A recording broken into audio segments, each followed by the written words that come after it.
Before inserting a new toner keg, rotate the keg 3 to 5 times to loosen the material. iGen 5 fifth color toner keg replacement.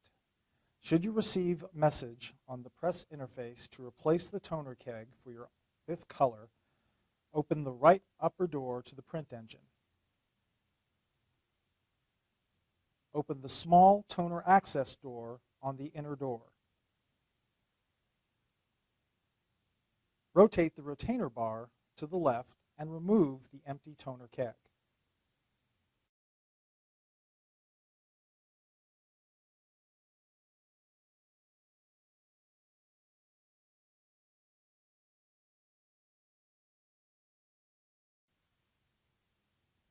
Insert the new toner keg into the slot and rotate the retainer bar back to the right.